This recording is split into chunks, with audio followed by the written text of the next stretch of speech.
That was quickly followed by an executive order on hiring and firing federal employees. This one is titled the Restoring Accountability to Policy Influencing Positions Within the Federal Workforce.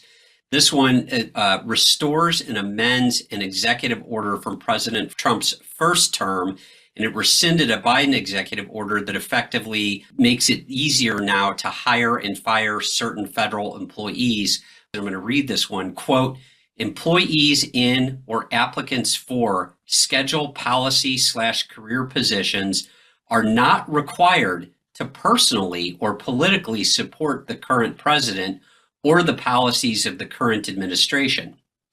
They are required to faithfully implement administration policies to the best of their ability, consistent with their constitutional oath and the vesting of executive authority solely in the president. Failure to do so is grounds for dismissal.